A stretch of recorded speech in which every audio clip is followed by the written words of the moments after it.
All right, everybody, we're going to go ahead and start. So we've got a few people still logging on, but feel free to come on. I'm going to go ahead and mute everybody and turn your video off. If I haven't gotten to you yet and you want to do that yourself, that'd be great too. But we're going to keep it to try to keep the noise down to a minimum if everybody can keep their video and audio off during the presentation. So welcome to our second installment of Symphonic Music Revealed, Behind the Scenes with the Conductor.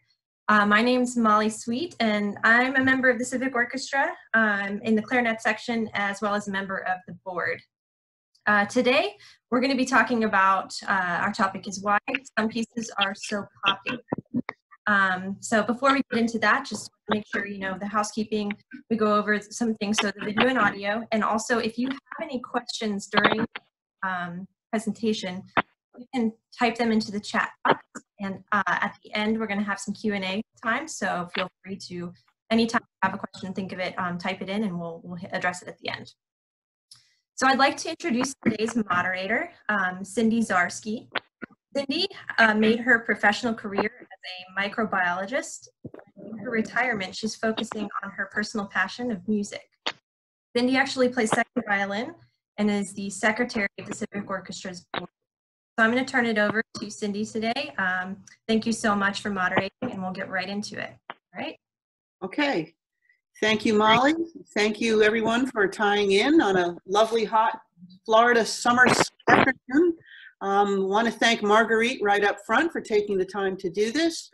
And since we are sticking to a hard 45-minute time frame, I'm just going to jump right into the questions, Marguerite. All right. When we talked about how you wanted to structure this presentation, you mentioned that you really wanted to start with a broad picture of music and then sort of focus down and narrow it. So the first question I have is, given the fact that music is often called the universal language, can you talk for a bit about the science as well as the neuroscience behind our perception of music? Sure. Thank you, Cindy. Thank you, Molly, for the introductions. So yes, you're right. For the time limit, let's just jump right in. I'm going to start with the fact that I'm a musician and not a neuroscientist. I know there are scientists, doctors joining us, but just to focus a little bit on the perception that a human has of music, I mean, you have to go to the brain. And I think one of the most interesting things, I don't know, Molly, if you're able to pull up the photograph that I sent in your screen share of the human brain in a normal resting position versus a human brain when it is exposed to music. So I think if you look at the image on the left, you can see there's, and red indicates activity. If you look at the brain on the right, you see that the brain is considerably more active, and the amazing thing with music is it's not one or two spots, but so many different spots in the brain. And I think if you take that into consideration, thank you, Molly, that's great. I think if you take that into consideration, you understand why music is so related to medicine and is so related to healing. So for example, Alzheimer's patients who've maybe lost some verbal skills or verbal cognition and speech abilities can be reached through music. Someone who's not communicated for years, if they play music, will start singing, moving, knowing the lyrics. So that's, music therapy and speech pathology, experts utilize this knowledge of how music, because it does go to different brain centers. Stroke patients, again, whose speech center has been, not made functional, can have speech retaught through experiencing music and patterns of speech that are presented in a musical context. So I think there's no separating the science from the music. Today's focus is about the popularity, but I think we have to start, like you were saying, at the broadest point. So you can't know a favorite until you know why you're even perceiving it the way you are. I think the first thing we want to think about in that universality of music is that every culture, no matter how connected or communicating with other cultures or how isolated the culture is, civilization throughout the world, there is music. And there's often a music associated with different emotional periods, either mourning, grief, through sadness and loss, or joy, or religious, very spiritual ceremonies. So music it truly is that universal language. And I do believe that is because there's a brain involved. You yourself, Cindy, found some very interesting information on a flute that was found from Neanderthal period that actually, if you make a model, I guess like a 3D model of it, plays musical notes that would be familiar to our ear. And that's Neanderthal period. That's a pretty long time ago. So music, I think, started early and has lasted a long time because of that. It's in our brains. I think if we kind of move forward to trying to figure out, popularities, things that we like, things that others like, groups, things that groups like, I think you have to get a little bit into how the brain hears the music. It's not just how it reacts, but certain sounds and frequencies. Because of course, if we get in, we won't go into the inner ear and the hammer and the stirrup, but if we get into just, basic how we hear, we're hearing frequencies of sound. We're hearing a wave of sound. And pretty much if you go back to early music, you can find obviously a flute made of bone, but stringed instruments. In fact, I started thinking about this. Pretty much every culture has instruments that involve a string, instruments that involve something you blow into, and instruments that involve something you hit or strike, like percussion. So no matter how, I guess you would call fancy or, I don't want to say advanced, but, cultural, our family of instruments are, say, in a symphony orchestra, there are examples of those families of instruments in every culture, every civilization, from present time back to time, as far as time is recorded. So I want to just address the string, because the string, okay, I'm a violinist, but the string sort of dictates a little bit about what our ears are culturally prepared to hear. And that is, if we take a string and we divide it in certain intervals, we get different intervals above the bottom pitch. So, Molly, I sent a picture of a string, like a string, and you can see on that photograph, you can see the different pitches that we would get when we start dividing that string. And most of us kind of think of this in music, at least, as like Pythagorean study of music, right? Good old Pythagoras, those of us who remember our, the side squared is equal to the sum of the legs squared business in a right triangle. But if we look at that and we equate those notes with the piano, I'm going to actually ask my friend here, partner in crime, husband, to play those notes for us so we can actually hear what that harmonic series is going to sound like. So if you keep cutting that string a little bit more, these would be the pitches that we would hear.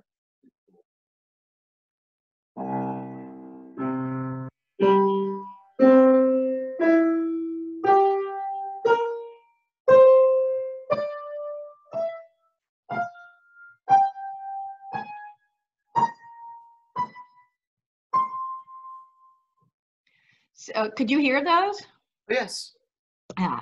So when you just play one C, just if you could play just that lowest C, we may not know it, but in our ear, all of those notes on the piano are being vibrated and sounded. So that kind of, I think, gives us a concept of what something that sounds soothing or consonant is versus something dissonant and grating. Because our bodies naturally want to hear those tones. Those are what I'd call naturally produced tones because they come from that naturally occurring series of what we call overtones, tones over the basic pitch. It's kind of like the color white is an absence of all color, and the color black is a saturation of all color. The bottom note is a saturation of all those tones above it. And our ear likes that. That's what we're sort of drawn to. That kind of leads our brains, and I don't want to get ahead of myself here, but those intervals, like, would you mind playing for us a fifth? That interval is very, very old as far as music goes. There comes a, oh dear, there comes a time, didn't mean for my cat to attend the session. There was a time in music around 1,000 or so plus years ago where there was a teacher, Guido d'Arezzo, and he taught his singers the outline of that interval, the fifth, by numbering each one of his fingers. We know it as do, re, mi, fa, so, but he called it oop, re, mi, fa, so. And that, to me, is letting us know that even as far back as 1,000 years ago, they recognize that interval as being so very important. So one last thought on the brain and sort of the natural universality of music. If you take water and you play pitches, the water will have a unique signature of each harmonic frequency.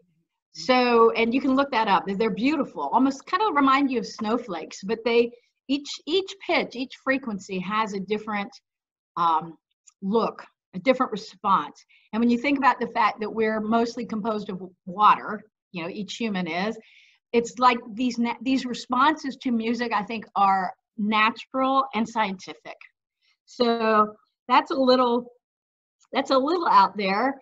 But to me, that's part of our discussion of how the universality of music relates to us as simply physical beings.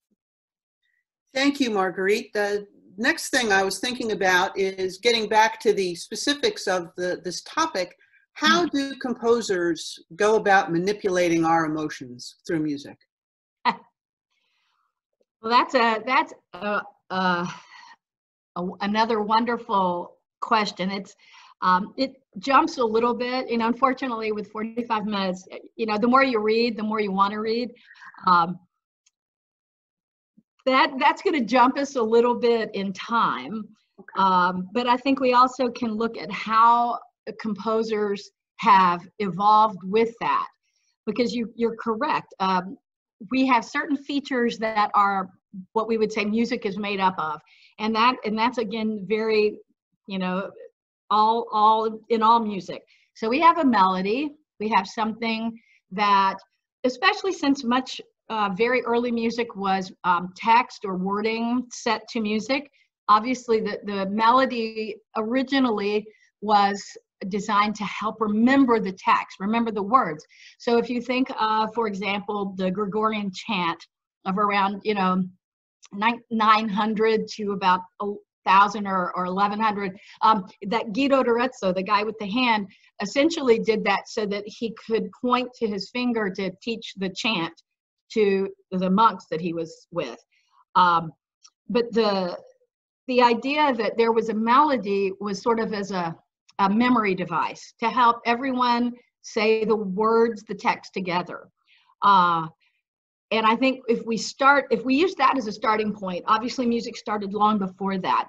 I'd like us to, with your permission, listen to a few examples just to see the way melody and then harmony and rhythm and repetition and then tempo, which would be speed, and how all those things are used by composers to start manipulating our emotions. So Molly, I'm going to call upon you, if you wouldn't mind, to play the plain chant that we won't listen to all. I would say before you press play, if everyone can take a look at the notation, and if everyone see the screen? Yeah. hopefully you can see the screen. If you take a look at that, you see that the little, they're notes. That's a very early form of notation. I'm sure a lot of you quick-eyed folks are going to notice there's only 4 lines and not 5. But that type of notation was very much designed to match the wording. So if we can listen, you'll see how it fits in.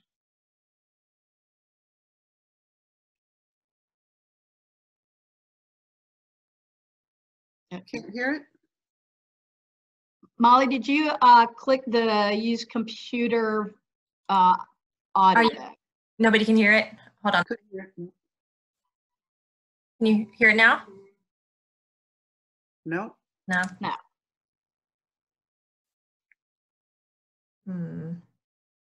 Because what presentation wouldn't have?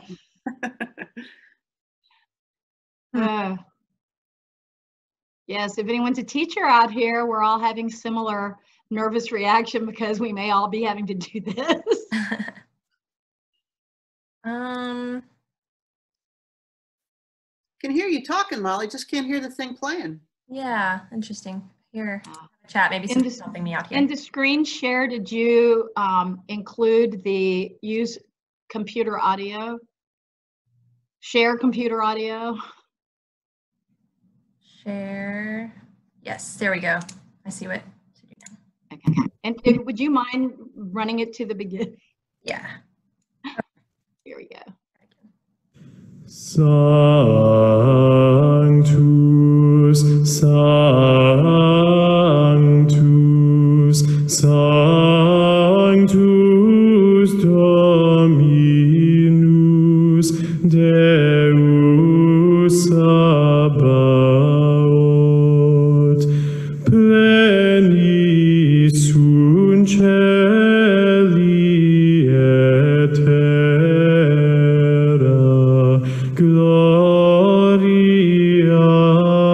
tua.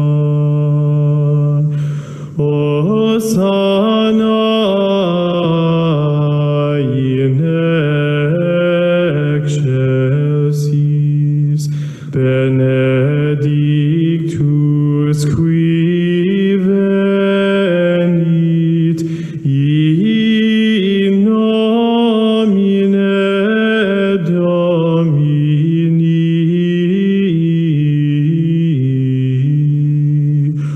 Hosanna in excelsis. So beautiful. Obviously, it has a meaning, right? But if we add now a little bit of harmony, we are like, oh, this is a new kind of music. This is a new kind of sound. Molly, poor Molly is having to jump around. So what we want to hear then is, again, now we're going to see a very simple melody, but now with harmony.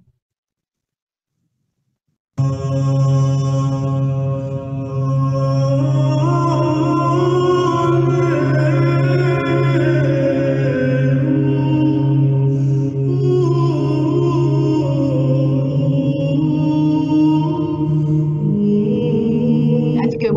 I know time is marching on, so I do want to get to the others. But that gives us an idea that just that one element changes sort of the whole perception to me. If we jump forward 400 years and we jump to some Bach, you'll hear now we have a melody, but we also have harmony, but we also have what we would call counterpoint, lots of inner voices. And I think you'll see that from what we just saw, in a very short period of time, we ended up with a much more complicated texture in music that, and this is something that's very popular, but this particular kind of music, this is Baroque music, was very designed. This is Bach's music, so we're talking 1600 to 1750 is about that time, the time frame for that music. And you can hear already repetition is being used and rhythm is being used, right? Different kinds of rhythms. So Molly, we're going to listen just a tiny bit, but just to hear this complexity already based on the very simple harmony we just heard.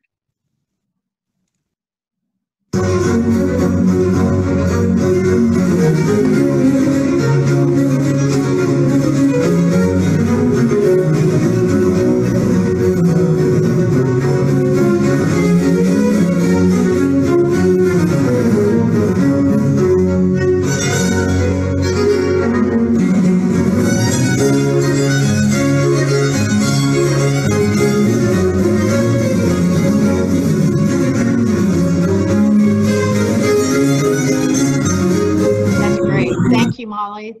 So I think already we can hear that the music's got more and more energy. It has more rhythm, right? We've got now this strong feeling of, excuse me, this strong feeling of drive, you know, the strong feeling of music pushing us forward. I think that sort of excites the listener. Our next one, something we may all have heard, it's actually kind of similar to the Bach, is Beethoven's Fifth Symphony. In this case, Beethoven is going to use starts and stops to actually elicit an emotional response. So I don't think this piece needs much introduction. So if you don't mind, Molly, hit it.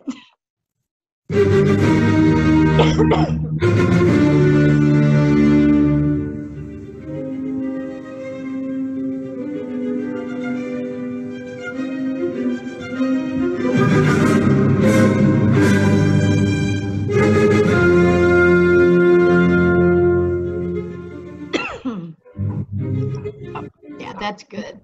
That's good. So that piece, I think many of us have heard in some version or another. We might have heard it recording or live. But again, like the Bach, there is repeated music. It's more and more exciting. Excuse me. As we listen farther and farther, it gets like the Bach, more complicated, more driven. And I think that these are like the elements that make pieces become our favorites and become popular, is that they appeal to all of our senses, the physiological, the neurological. The last one that I want to show, when we may not get to watch all of it, I think is a perfect example of how music, this is a Bernstein piece, but it's played by the Simon Bolivar Orchestra, Symphony Orchestra of Venezuela, with Gustavo Dudamel conducting. And I think you're going to be amazed as you watch this. Concert hall etiquette in the 21st century actually, I think, goes against our human natural sensibilities, because when you let the audience participate as much as the musicians, I think you're going to see how melody and rhythm and the energy and how everyone physically responding. You just got to see it. So, Molly, if you don't mind.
much. If you get a chance, watch it to the end because it's really exciting. But I think you can see how that, the chant had melody, that had melody. But it had more elements. It had that driving rhythm. It kept going faster. But I think you also see that, we're kind of trained for the audience to just sort of sit and take it strictly auditorially, right? Just by listening. And I think just to see that audience like really into it points to that human involvement, that physiological and neurological response that I think is just, again, cross-cultural. Thank you, Marguerite. Speaking of all of those aspects, the thing that has always gotten me really emotionally involved in a piece, because I'm a simple person, is the melody. Mm-hmm. Catchy melody, a melody that moves me, a melody that I can remember is what really draws me to a piece. Can you talk a little bit about what makes a melody and what makes a melody memorable? Melodies that are memorable, I think when we think of the composers for certainly symphonic music that wrote melodies that were memorable, few names come to mind. Mozart comes to mind. He wrote beautiful melodies. Tchaikovsky. So then John Williams. Yes. John Williams, who has, of course, it takes these beautiful themes that he sort of attaches, these melodies that he attaches to certain characters.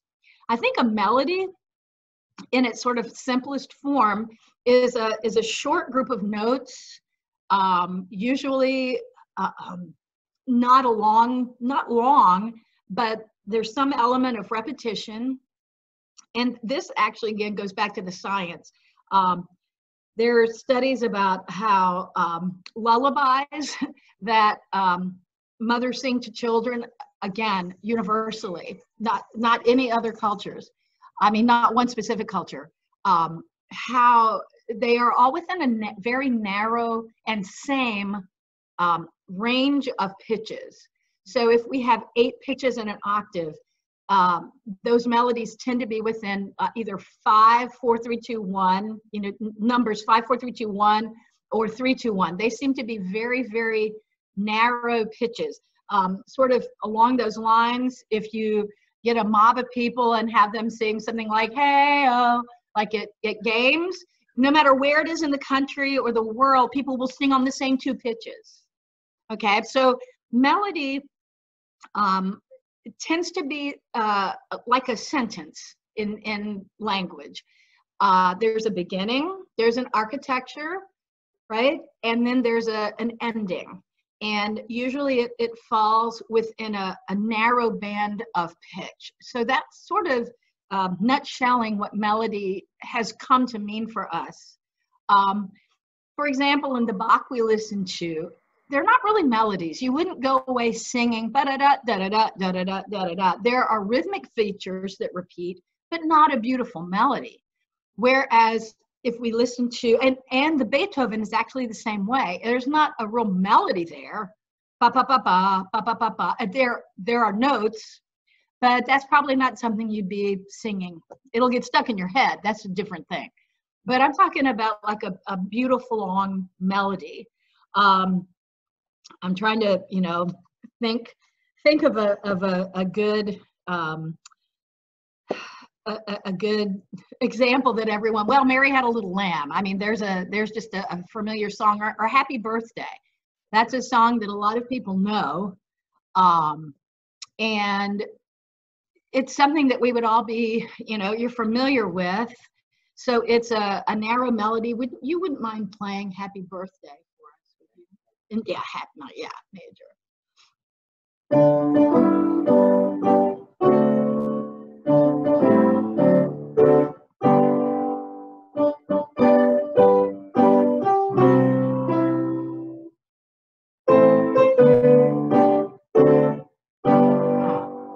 So we have architecture, we have a start, da dee da da. That goes back up to our main tone. We have structure, we get to that about 2/3 of the way through where it's got the most tension, and then it drops. It also reaches an octave, so we're not trying to go big giant leaps. So sort of broadly, that is melody. And melody is one of those things that's been studied, you know, throughout time. There are all kinds of music theories about how everything can be compressed into just, you know, eight notes based on the melody and harmony. Harmony is a type of melody because harmony would be those same notes of the scale but stacked up rather than linear. Melody, we usually think of linear or horizontal. Harmony is usually vertical or stacked. So, Marguerite, we are about at half an hour mark, and I know we've got 45 minutes. Time flies when you're having fun. So Yes. maybe I could drill down just a little bit, get more specific, and then turn it over to Molly to see if folks have put questions in the chat line. But okay. no, when did you first know that music was going to be your passion? Was there some specific performance or song or experience that kind of came to you and said, this is what I've got to do for the rest of my life? Yes. I was at Interlochen, which at the time was called the National Music Camp. Now it's called the Interlochen Arts Camp. I was in orchestra, and I came from a city that had a youth orchestra, but it was relatively small. It was primarily a string orchestra. As I had gotten into high school, it was bigger, but it was still relatively small. And I went to Interlochen, and here was this orchestra of hundreds of people, 10 bass players, seas of cellos and violas and violins. And we were playing a piece by Ravel, Maurice Ravel, Suite from the ballet Daphnis and Chloe. And I just remember sitting in the orchestra, 16-year-old high schooler, just thinking, I can't take any more of this beauty, and this is what I want to do. Like, I couldn't believe how lucky I was and fortunate I was to be able to be part of that sound, and that sort of led me, obviously, to playing professionally, which led me to conducting. But certainly the playing and being involved in the sound is what led me to the passion and the wanting to perform. And I will say, not because my parents did not try to talk me out of it. So that actually leads me to another question that I had, unless Molly, do you have something from the audience? Not yet. Okay, so I'll go ahead with mine then. So do you develop a different feeling about the music that you perform as a violinist versus what you conduct in front of a group versus the music that you listen to for pleasure? Yeah. Well, it may surprise a lot of people that I don't listen to a lot of classical music just for pleasure, like background. Usually if classical music's on, for me, it's some level of analysis, or, I mean, even if it's, sort of like playing games with, guess the composer or something, there's still something more professional as far as the take on it goes. I think performing music is probably one of those most wonderful things because it defines that the whole is greater than the sum of the parts, because each player in the group is providing a part, a piece, and sometimes it's a very important piece. Sometimes it's a minor but still critical piece. And I think that it's being part of all of that, relating in your part, your personality into this whole, and then the perceiver, the listener, is really only hearing the whole. When you go to, say, perform a piece, your focus is maybe more on your own part, but you're certainly aware of what's going on around you, or hopefully you are. I think, the best symphonies in the world, we always joke about they don't really need a conductor, but they don't. And the reason they don't is because they are paying attention. They know their part's cold. They've probably played anything in front of them, 100 times. So their focus is maybe 1% on their own part, 99% on everything around them. So it's like giant chamber music, you know, like really, you know, individual, intimate music making, even if it's with 70 people. So when you're playing a part, you know your part, your line. When you're conducting it, you're hearing all of those, and you're trying to help sort of mold it into what you think the composer wanted, as far as who's important, who is a supportive role. And then when you're a listener, you're perceiving it again in a very different way. Partly that's why I feel like all conductors should still perform and still feel the music sort of from the inside out. And then that helps you when you go outside in, when you're conducting, taking the whole and analyzing it back in to sort of decide how you want that whole to sound. I learned so much about the pieces when I see our performances on YouTube, because I'm not a professional musician. I am focused on trying to play that second violin part as well as I can. And then when I hear everybody in context, you know, I'm just blown away by the other pieces, and I can see what you're doing in terms of trying to bring this out, tone that down, bring that forward. It's a totally different experience for me playing it and then watching it back. And it's they're both wonderful. So and you know, people will ask, you know, what's your favorite piece? And a lot of times you'll probably find yourself saying, whatever we're rehearsing right now, yes, whatever we're practicing right now, because that's what you're reacting to. That's what your brain is involved with and studying and linked to. Yes.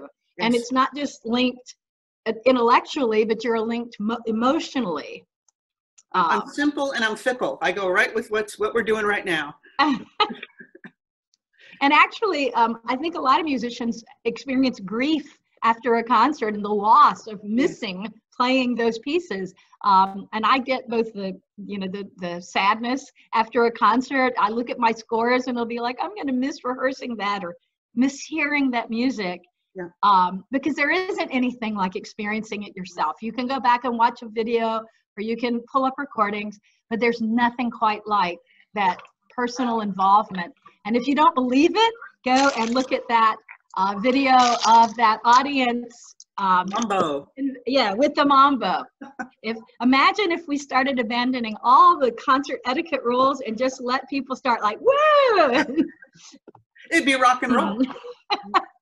Maybe that's a thought for a concert theme. Leave your inhibitions at home and really, you know, let yourself react to the music. Molly, did you have something? Yeah, we have a couple questions coming in from the chat. So let's see. All right, Daniel asks, what is an unpopular melody that you like that most people do not like? Gosh. Wow. An unpopular melody? That's a tough one. Because there are a lot of things that I like, so to have to try to find something that I don't like, it's a little hard to pull out of the hat right now. I would say that there are some composers I like that are composers of some dissonant music or some, you know, things that a lot of people don't care for that I do like.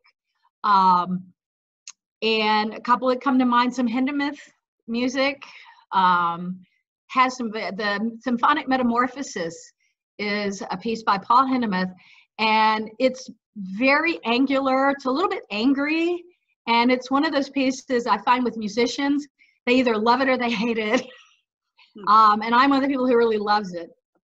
It has some lovely melodies, but I would say the opening melody is a little angular and a little it's a little unpleasant, but that's sort of the nature of that piece. Excuse me.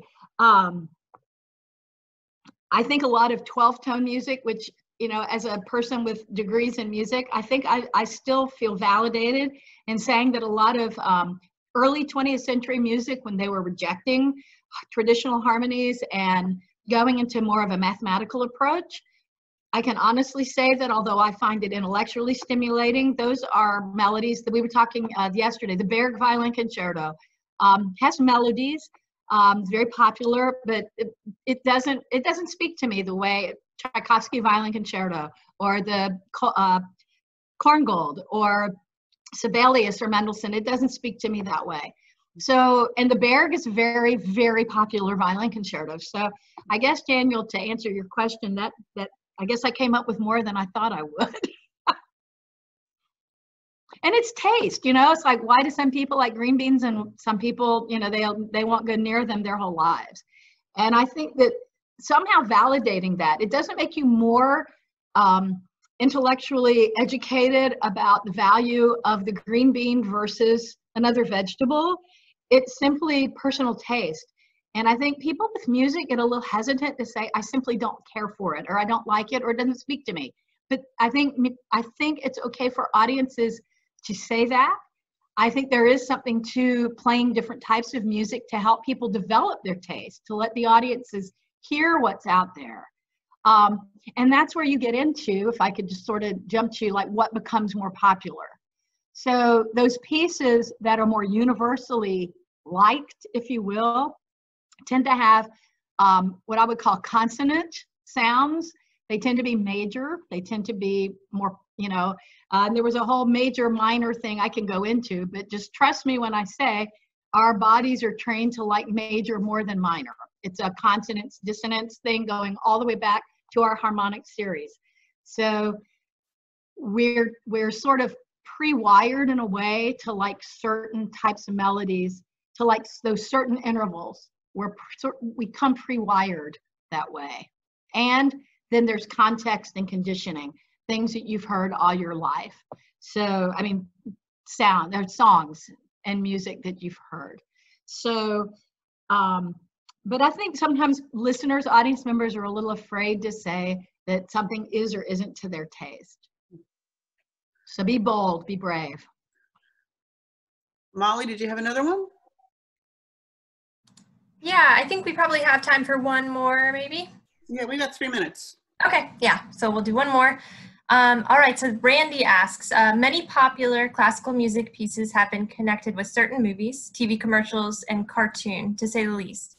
In your opinion, has the connection between music and media made classical music more popular, or has it simply created an environment that makes the music more relevant?